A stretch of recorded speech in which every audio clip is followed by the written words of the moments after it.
Does your heart yearn for Medina, the city of the beloved? If it is your time to experience a spiritual journey words cannot justify, then join us at Sam Travel and Tours and book your Hajj. Assalamu alaikum, Ramadan Mubarak. My name is Khadija Ali, and today you are tuned into Students of Knowledge by Al Minhaj Institute. Today in the studio we have Sister Noor. Assalamu alaikum, Sister Noor. Wa alaikum assalam. Sister Sundas. Assalamu alaikum. Wa alaikum assalam. And we have Sister Aisha with us today. And inshallah we will be joined with Sister Zarvesha later on. So, Assalamu alaikum, sisters. How are you? Wa alaikum assalam. Alhamdulillah, how are you? Alhamdulillah, I'm fine. How are your exams going? Alhamdulillah, they're going good. I think most of us have exams and it is really tough. But I think with the blessings of Ramadan, it's going really good. Yeah. Loads of people revising right now. Yeah. May Allah subhanahu wa ta'ala accept our fast and make it easier for us, especially during our exams. So the topic which we've decided to discuss today is suhbat, which is good company. I'm going to just start off by starting with the question about what exactly is good company. So what would you say, Sister Sundas? What is good company? I think company it's quite hard to determine like between good company and bad company, and I feel like especially in our generation it's quite tough. I think good company, according to like Islamic teachings, I'd say good company are people who would like remind you of Allah and remind you of your religion constantly. People who definitely encourage you to do good things like pray. Not just that, people who just don't like who they have that positive influence on you. Yeah. What about you, Sister Aisha? I think good company is someone who you can trust properly. Yes. Knowing that they won't do something to you that will hurt you or like scar you. Sorry, Sister Aisha, to interrupt you there. Do you want to just speak into the mic and say that again for us? Oh, okay. I think good company is someone you can trust, someone that you know won't do anything to hurt you in the future. Yeah. Yeah, I think that's and a really someone that won't turn you away from your religion. Yeah, that's a big one. Yeah, I think that's a great explanation of what good company is. Yeah. I personally think good company is not only like, obviously Islam has its rules about good company and how people that you're surrounded by have a big influence on you, but I think as well as spiritual influence, there's like this like we learn in like Allama Sahib teaches us in our scholar classes, you have ibadat and mu'amalat. So I think the mu'amalat part is really important as well as ibadat, because it reminds you how you need to behave socially towards other people as well. Yeah, definitely. That's a great explanation of that as well. So yeah, we found out what good company is, but why is it necessary to have good company? Like, why do you need these people to be surrounded with these people? What influence do they have on you? Sister Sundas, do you want to go first again? Well, I think if you look at the people around you, like I've seen a lot of people that they get influenced really easily by the company they're surrounded with. And like, let's take people in education, for example. You've got your secondary school friends, your college friends. Constantly throughout your life, you're going to keep meeting new friends, new people, of which like people would be of bad company, good company. I think you need good company because it builds you up as a person. So if your whole life you've had bad company, that might make you into a bad person. It's really huge influence. And I feel as though there's so many people that you meet, and all of them have different influences on you, and they all like influence you in different ways. So it just it makes a massive difference on who you're surrounded by as well. Sister Aisha, do you have anything to say about I think just like Sister Sundar said, that you are going to have people around you all the time.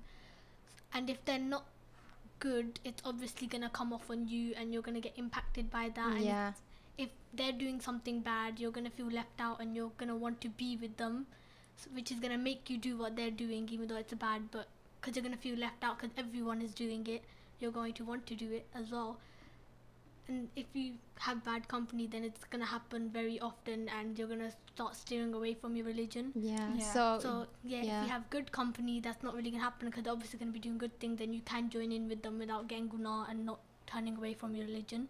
Yeah, I feel as though this links a lot with our peer pressure, and especially us being from the younger generation, it's easier is much more easy Yeah. for us to be influenced by others, and having that peer especially in our pressure. generation, Yeah, so yeah, it makes a massive impact on you as well. Mm-hmm.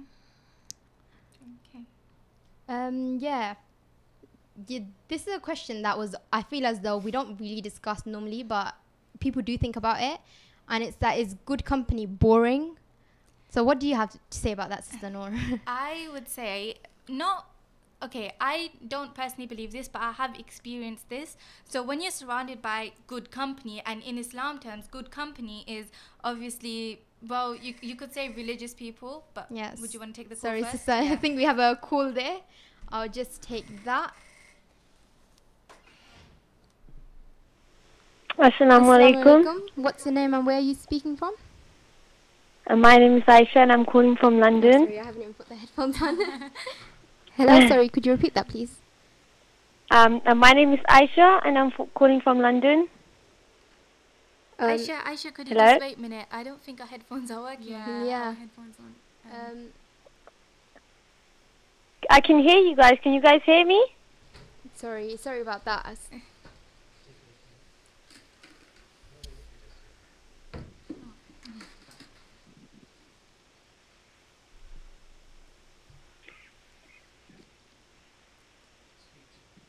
Hello? Hello, can you guys hear me? Wa alaikum assalam. Hello? Assalamu alaikum. Sorry, we had a bit of Wa technical alaikum difficulty. Oh no, it's fine. It happens to the best of us. Don't worry. I think you guys have chosen a really good topic. Currently, right now, I think it's very relevant for young people, especially those who go to primary school or secondary school. So well done for choosing the topic, and you're discussing it in a good way as well. So you know you're starting from the beginning, very basic, so everyone understands. So I think that's a very good way to start. So well done to all of you, and you guys sound so confident, mashallah. You're so young, but still sound so confident, mashallah. So great job. I just wanted to ask one question, and if you guys could just discuss it and hopefully increase the awareness. So the question is that how can, so for example, you know, someone who's young, how can they analyze their company and decide whether it's good or not? So for example, someone from primary school, let's say, if they're listening to you right now, how can they sit down and, you know, analyze their company and see whether it's good or not? Okay, That's inshallah, a we very will answer good your question. question. Yeah, We'll that try our is- best. Yeah, thank you for calling in, sister. No problem, no problem. Well done. Assalamu alaikum. Wa alaikum Walaikum salam. salam. Jazakallah. Jazakallah. I think We're that's a actually good going to answer that question, later on. yeah. So, does anyone want to start off with answering that? How about Noor?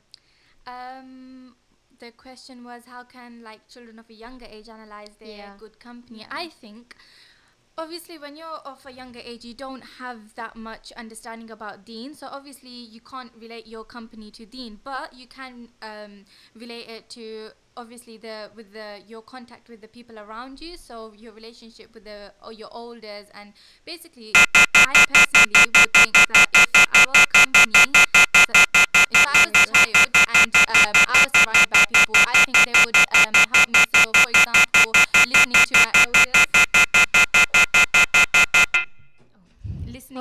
Thank you. listening to my elders, and you know, respecting them. And if I see other people doing that around me, it will enforce it in me. So personally, I think that's a big one, respecting your elders. Yeah, I was gonna say about that as well. I feel as though when it comes to younger people as well, I feel as though they see everything and they learn everything from people older than them. Yeah. So in their daily life and everything, if the people who are the most influenced by, which I feel is their parents, if they like incorporate that and like teach them about that on the daily basis, then I feel as though it'd be very easy for them to know what is good company and what is bad company. I think it's their older siblings as well. Yeah. It's like big Family sisters has a really influence big younger role in sisters. it, and I also think Definitely, parents have a really big role in it, because everything comes back down to the parents. You know, it's your upbringing that influences you later on in life, and then because of the teachings that you get from your parents and the small little, you know, help that your parent gives you and the support you get from your parents is really important in analyzing your good company and bad company. Yeah. So the next question is, how can we ensure that we ourselves are good company? I've actually got an experience. I was talking to this girl the other day, and we were just talking about the hijab and stuff. This doesn't link to the topic of modesty. I thought this links more to sober.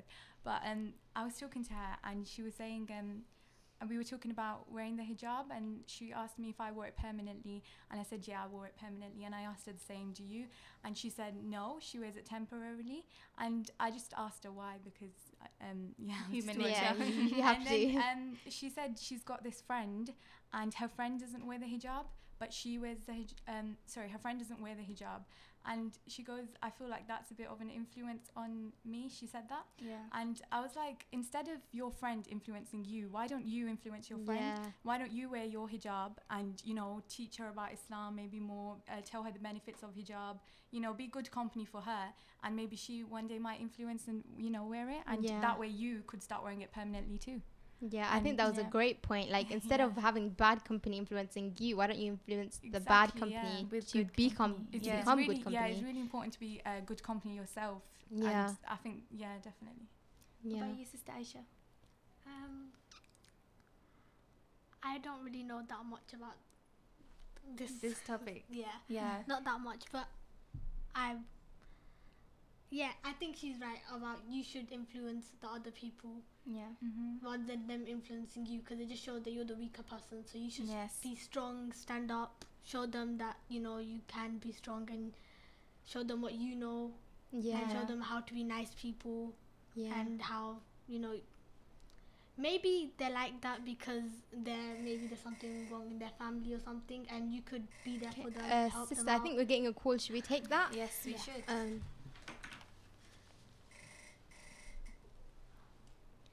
Hello, Assalamu Assalamualaikum. Wa alaikum assalam. I'm Veniza from London. Assalamualaikum, Veniza. You guys are doing really, really well, mashallah. You guys are doing so good. And I just have a question, which is, how can you unfriend yourself from the bad influences? Like, any tips on that would be nice. That is a very good question. That is. Thank you, Sister Veniza, for calling in, and stay tuned. Allah Hafiz. I think that's a really important question, because people, especially the younger generation, they find it really hard, because if they even do realize that they're in bad company, it's really hard for them to get out of it, because there's that pressure of being judged, and there's peer pressure as well, and I think it's a really important thing. Yeah. Sasunda, do you have anything to say on that question? So her question was, how do you get rid of bad company? I think go deep into your religion maybe, and look at, there's so many hadith quotes. Like, we were actually researching this topic. There's like numerous hadith quotes. We had to like pick them out. There's so many about, you know, sober, good company, being good company, everything. I think proper research them quotes into depth, and inshallah. Yeah, but I feel as though with this question as well, it links back to what you were saying about that you shouldn't get rid of good company. You should have that influence on them, try and make them become good company. And if they are at that like point in which they can't change because they've had that habit for so long, then maybe I think as a large result, then you should like try and slowly drift away from them. Don't make such a big impact, because obviously like, okay, I'm not gonna hang out with you anymore, because even take it in slow steps. So maybe trying to make them understand that you don't want to, you don't want to have the same views as them, or you don't, and teach them the right stuff. But obviously if they do take the mick out of you for saying the right stuff, then you just turn to Allah, and of course Allah will help you, and you at the end of the day you can do it. Yeah, great advice. I think you shouldn't take that sudden step as well. Slowly drifting away, that's a good not even just drifting away. Just you like should turn the bad company into good company. But I feel as though you shouldn't also just like completely leave that person. No, definitely you should just try and not they'd become surround worse. yourself with them as well, because I've noticed a lot as well. It's not, you don't purposely try and have that influence and be influenced by those people, but it's just sometimes that you surround yourself by those people, and subliminally, like without even noticing, they have this influence on you, and you end up having this nature similar to them as well. I would just want to go back to the question that we did on, is good company boring? Just want to bring that question back. I have a strong view on this. I think good company can't be boring, but it can be tedious because when you're surrounded by good people, obviously they are more spiritual and religious, and they may criticize you on some points that you cannot. And as Ibn Azam has stated, anyone who cares about your friendship is willing to criticize you, whilst those who make light of your faults show they do not care. And this clearly shows us that good company is meant to criticize you, because when you're criticized, you learn from your mistakes, and it's not as they're putting you down. You shouldn't feel that you're being put down, because in the end it's better for you, because you know you're learning new stuff, and obviously it's helping you with your deen itself. At the end it's constructive criticism, and it takes a change for you. I don't think you should even look at criticism in like a negative way. You take it on board and try and make a change for yourself as well. Just to add on to Sister Noor's point, Allah subhanahu wa ta'ala reminds us of this in the Quran as well, when he says in chapter 18 verse 28, he says, and keep yourself patient by being with those who call upon their Lord in the morning and the evening, seeking his countenance, and let not your eyes pass beyond them, desiring adornments of the worldly life, and do not obey one whose heart we have made heedless of our remembrance, and who follows his desire, and whose affair is ever in neglect. So that basically, in short words, it means basically spend time in the company of good people who seek refuge from Allah and remind you of Allah. Thank you, Sister Sundus. I think we have to take a break now, and stay tuned. Are here to take your business to the next level. No matter how simple or how sophisticated your requirements are, our technicians will work with you to create a bespoke website and app for your organisation. Call us now on 07538081212 or visit appsitetech.co.uk and book your free consultation now. Amigos, the signature name when it comes to burgers and shakes. Our succulent burgers are prepared in front of you while you wait. Whether you go for the 6-ounce Mexican or the 10-ounce Texan, or you decide to go for our messy fries or buffalo wings, one thing you're guaranteed is quality. We've also got a range of desserts including our trademark shakes in all your favourite flavours. We're based at 400 Cranbrook Road in Gants Hill, so come down to dine in or order in on Uber Eats or Just Eat. Amigos, hats off to great burgers. Ramadan FM 2018, the voice of British Muslims. Hey, tenu we wari aake aita cricket na khelya kar, tu fir window punch ho rahi hai. Don't worry, Dad. Our windows need changing anyway. हाँ तो पैसे तू दे से ना. Nah, don't worry, Dad. UK Windows will sort it out. UK Window? Oh, कौन है ना? They're the best double glazing company about. They do windows, patios, French doors, sliding doors, UPVC, aluminium, you name it, they've got it. We can go see them at 51 to 53 Upton Lane, Forest Gate E79PA, or call them at 07984 440 093 or visit ukwindowslondon.co.uk. वाह जी वाह, ये तो कमाल है यार. UK Windows Zindabad. Thinking about selling or letting your home? With Maxwell Estates, you don't need to look any further. Well established with over 15 years of experience, Maxwell Estates are specialists in residential sales and lettings. We manage over 200 properties in and around Northwest London, keeping our landlords and tenants updated with all the latest laws and legislations. Based in Edgware, our experienced specialist negotiators always ensure we maximise the full potential of your property. Call us now on 0208 952 0808 for a free no obligation quotation, or visit our website www.maxwellestates.co.uk for further information. Maxwell Estates, the name you can trust. With over 25 years. Assalamu alaikum. Welcome back to Students of Knowledge.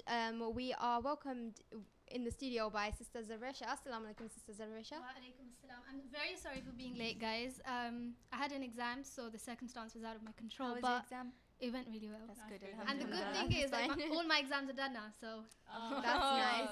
That relief of. But yeah, sorry for being late. It's fine. It's it's nice to have you here now, though. Thank you.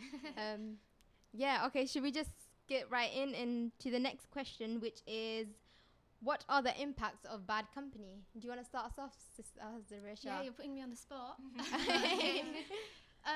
What are the impacts of bad company? I think Yeah, you know, when I was coming, I was speaking to my dad about this, and he gave me a really good example. So he said that, for example, if you go in a perfume shop, even if you don't buy anything, right, you're gonna have this like nice scent that's gonna be attached to you when you come out.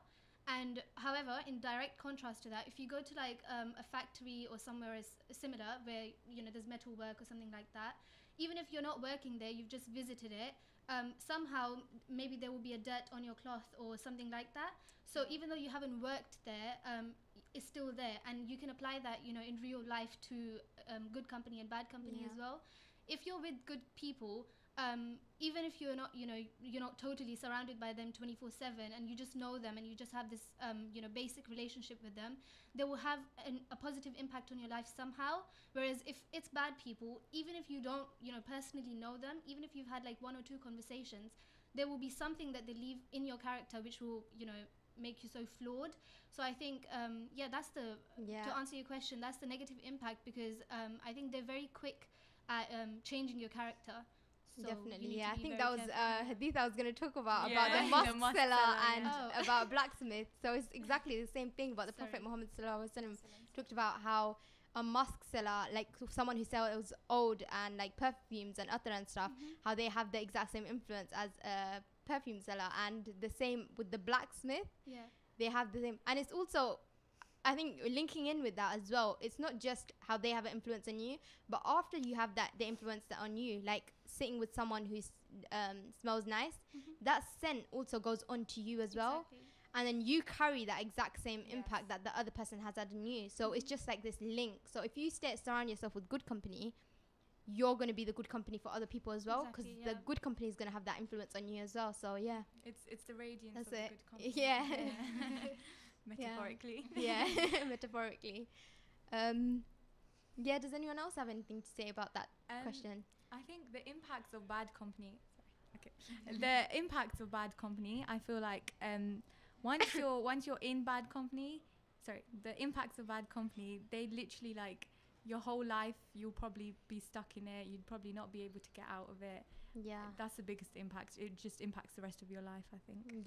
And I think it's these small things that you do in your daily occurrence and everything that influence you as well. And I think this topic is actually a really good topic, and it's a nice topic because it relates to everyone, and it's not just relates to you or once in a blue moon, it's what relates to you on a daily basis.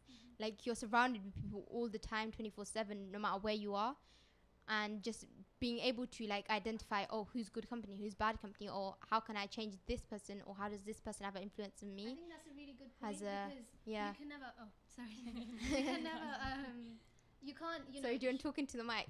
Sorry. Human interaction is something that you can't stay away from. You're always, you know, in your daily life, you're going to be encountering new people every single day. And I think being able to know the difference between good and, well, you can't, I don't think you can ever, you know, they say don't judge a book by its cover. And I think we did a discussion on this as well. So you can't obviously tell if someone is a good person or a bad person. But just being, you know, aware of it, and just sort of, I think, trying your best to not surround yourself with people who are bad, because at the end of the day, people who are bad, they're going to have an impact on your spiritual life, which is, I think, the most you know, significant impact that they have. In terms of practical life, of course it matters, like, you know, a business loss or something like that, that's of course really important. But if it's a spiritual loss, for example, if, you know, if they're making you go away from Allah, that's something that, you know, nothing justifies that. And you know, we shouldn't leave space for any people who do that to us in our lives. So I think that's really, really important. That's a great point on, like, not judging a book by its cover, because I feel as though us in society, where it's normal, it's a human thing, but we're very judgmental of others as well. So I feel as though even the company you surround yourself with, just be careful and don't judge them the second you see them. Try and surround yourself with them, learn from them, you teach them as well, because no matter how we are, how different we are, we all have some small amount of knowledge in different things as well. I might have knowledge which Sister Zarvesh doesn't have, Sister Zarvesh might have knowledge that I don't have. It's all different for all of us, but it's just having that, teaching others as well. no matter how little it is, because it has that impact as well. Yeah. Just adding on to what Sister Khadija and Sister Zavisha said, not judging the company, but instead I think that, so say if you don't know whether they were good company or bad company, at the end of the day, just sit to yourself and think to yourself, have I gone closer to Allah or have I gone further away from Allah? Have I done something to please Allah or have I done something to, make Allah upset or angry at me? I think that's the main point, because everyone has moral thoughts and everyone knows what's morally right. So at the end of the day, if you've done something which is morally right, or you were obviously in good company and that influence rubbed off on you, but if you've done something morally wrong and you know that you shouldn't have done it in the first place, because obviously it wouldn't make Allah happy or even your parents happy or the people around you happy, you know that they are bad company. At the end of the day, we do everything to please Allah subhanahu wa ta'ala. So that is a great point. You should always think back to, are you pleasing Allah subhanahu wa ta'ala, and how can I change my ways if I'm not? And I think adding on to Sister Noor as well, I think you made a really, really good point. I think it's also, if you're not close to Allah, I think you can always tell, because you won't ever, feel peace at heart. Although, there will be temporary happiness in your life. Like, there are so many friends you have and, you're going out with them, you're having fun. But when you come home at the end of the day and you're on your bed, you're like nighttime, you're sleeping, there won't be that satisfaction in your heart. And I think that's the most important thing, because at the end of the day, that's what we want. We want peace at heart, peace of mind. And I don't think that's possible to have if, without the fear of Allah, without the love of Allah. And people who are, bad company, they reduce that fear of Allah. They take away that love of Allah from you. So that's why it's also very necessary. The moment you realize that you don't have that fear of Allah subhanahu wa ta'ala, God forbid that we don't ever experience that, that's the moment you realize that what are you actually doing with your life. You need to be surrounded by good people who remind you of Allah subhanahu wa ta'ala, who remind you that you need to pray 5 times a day, or even little things like reading Bismillah before you eat. Because that is a Muslim sole purpose, isn't it? So that's a lovely point, mashallah. And I think people who really are genuinely your friends, they will, criticize you, and they'll pinpoint things that are not good in your character, because they, they want to see you in heaven, they want to see you in Jannah. So they're gonna, they won't be afraid to tell you off. So I think I've had experience of this, where like, if one of my friends is not doing something right, or I personally don't think that it's right or it's morally correct to do so, there are certain people where I feel comfortable and I'll tell them, I'll be like, please don't do this. Like, at the end of the day, in the long term, this is not right. But there are certain people who are so sort of condescending, and I get so scared that I can't tell them myself. And in the long term, it's nothing to do with me. It's bad for them. So I think it's also important that we ourselves, we have this attitude that we let people tell that, other people can tell us that we are bad. So if someone criticizes you, you should accept it willingly, rather than, if someone is telling you, oh, this is not good in your character, you're like, excuse me, why are you telling me? It's arrogance. This reminds me of an example that my friend was just telling me today, and she was like, her little brother, she was trying to tell him off because he was doing something wrong, and she told him not to, he was being rude to another boy, and she was telling him not to do it, and he's like, yeah, you're right, I should wait until after Ramadan. And she's like, no, if you do that, she's like, no, if you do that, you're just as bad as the other person who's done that wrong to you. So have just teaching, especially olders teaching youngers, it has that impact. And he was saying, her brother was saying that, but it's not just me who wants to be rude to him, it's everyone else. So she was like, why don't you go ahead? Why don't you go and make the change? Why don't you stop them from all being rude to him, no matter what wrong he's done, and you'll have that influence on everyone else as well. So sorry, I just wanted to go back to the point of Sister Zaresh and Sister Noor, the one about how can you tell the difference between both companies. And Prophet Muhammad sallallahu alaihi wasallam, he was reportedly asked which of our companions are best, and he replied, one whose appearance reminds you of God, and whose speech increases you in knowledge, and whose actions remind you of the hereafter. I felt like that was really good. That is a really good hadith.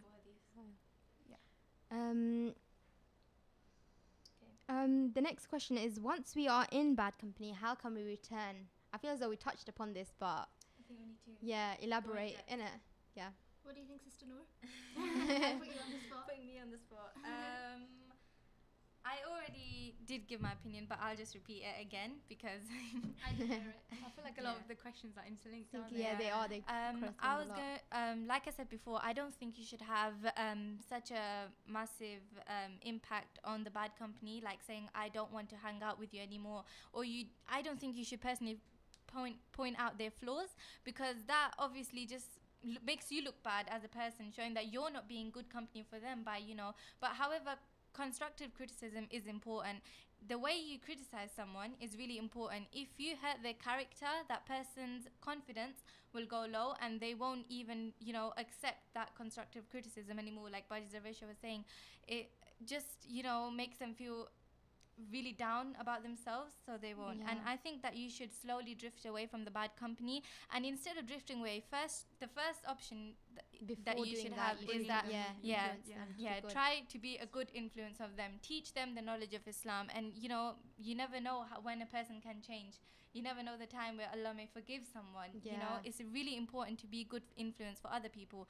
But obviously, if they're reluctant to that and they're not listening to you, or accepting whatever you're saying, I think you should just slowly drift away from them and just I think that links a lot with the hadith of a very sinful woman and how she did one small act of giving water to a dog, and that pleased Allah subhanahu wa ta'ala so much that she went to heaven. So you don't know what that act could be in your daily life. That small act which you do, it could be that one act that pleases Allah subhanahu wa ta'ala so much that gives you makes the change from you going to heaven. And this question specifically states returning back. Sorry, it says returning back. I feel as though whenever you want to return back and do become good as you were before, the first step is always to identify what that's you're exactly doing what I was going to say, and find the mistake first, and then learn from that. Sorry, Sundas, I thought you had something to say.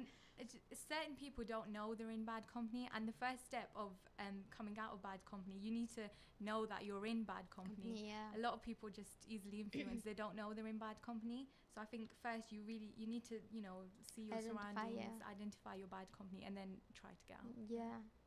And I feel sorry, I keep interrupting. I really wanted to add on to Sister Noor's point, because once again I think you made a really good point. No, mashallah, all your points are really, really good. But I wanted to say, you were making a point about criticism and criticizing people and being able to do that. So I think I can't remember who said this to me. Oh, sorry. But someone was telling me that you should always, whenever you want to correct, when you genuinely want to correct someone's character, or you genuinely want them to improve, you should never address them in in front of a lot of people, because by doing that you're humiliating them and you're embarrassing them, and they're more likely to repeat it as a rebellion. Sorry, I think we're getting a call. Should we take that? Yes.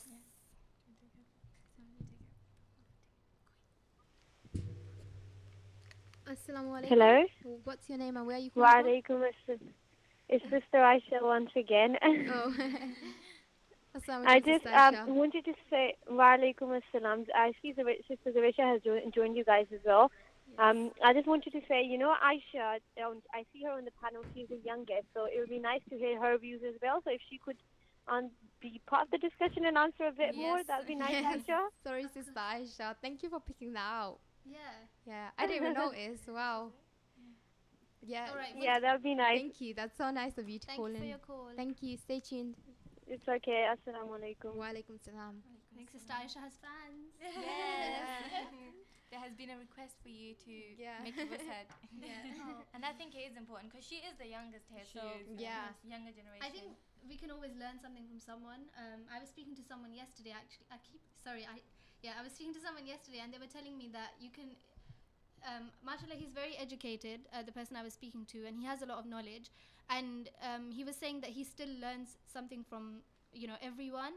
So I think we can also, no matter what your age is, you can always learn something. And I'm sure that Sister Aisha, mashallah, she's very talented anyway. We can, I think, all learn something from her. So please enlighten us. Please do put in your impact if anything comes to mind. Do you have anything to say? Not really. I'm just kind of learning stuff here myself. You're taking it all in, aren't you? Because I've had a lot of these experiences. Every single thing I heard, I've been in that experience before. Because being in high school, secondary school, it's very hard because you always meet a lot of different people. and you're never with the same person like all the time. Like it's very rare you're with the same person. You're always changing friends, because in secondary school that's when you're actually learning who are the right people and who are the wrong people. In primary school, the first person you meet, you're just like, oh, best friends. That's so true. In high school, you just meet a lot of people, and I think the best way to actually find good so I think you should, as soon as you get into high school, you should straight away just start looking for good company. Don't ever go to bad companies. Yes. Like you kind of realize if they're bad company straight away. You do.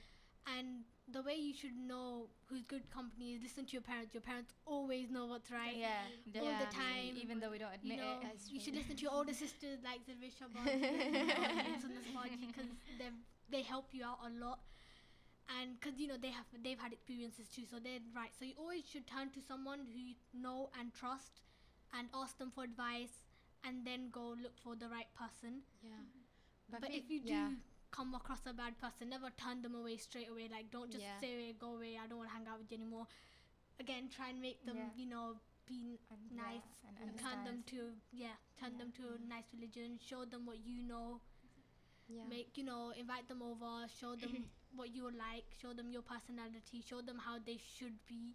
That's but a like good in point. a nice way. Definitely. She's made a really, really good point. point. When you were talking about when you go to high school, and you should try to always surround yourself in good company as soon as you go to high school. I think that's a really good point, because that's the age when you learn, and that's the age when people are affecting you. Because once you're an adult and you have a maturity and you understand things, people won't be able to affect you as much. So I think that's the age of secondary school and primary. Well, not so much primary school, although that as well. In the end years. But secondary school is really, really important, because the friends you make then, they will have a huge impact on who you are as a person. So that was a really good point, mashallah. Mashallah, that was. We do learn something new. Yeah, you do. You learn something new from everyone. But also, I feel as though in today's society, it seems as though it's easy to identify between bad company and good company. But it's actually difficult at first glance.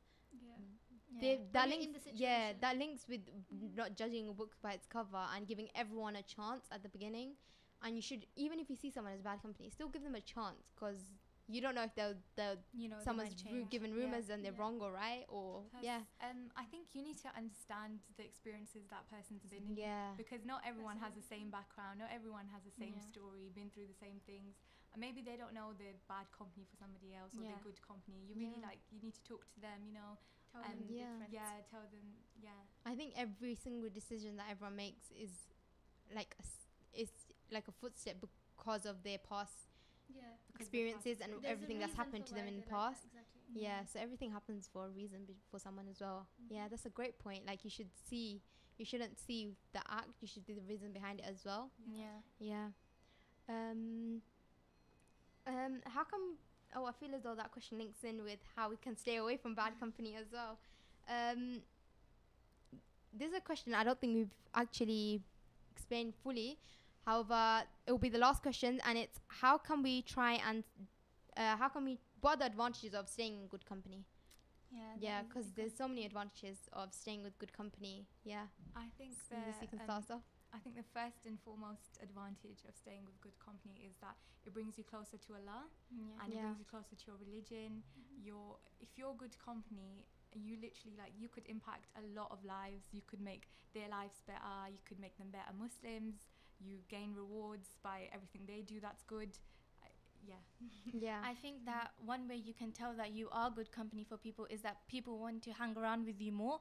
They want to have a lot to do with you more than usual, because they know that you are good company, and they want it to rub off on them. They want to be influenced by you, and you can influence them by obviously reminding them of the basic things in life, and obviously getting closer to Allah subhanahu wa ta'ala, giving them daily Islamic reminders, giving them motivation, courage, support, moral support and help in their daily lives. And not only with stuff to do with deen, also stuff to do with dunya, because I've realized the more you help people with the stuff in dunya, the more they listen to you when you talk about them about the deen, because they realize if this person can help me in the dunya, they can also help me in deen as well.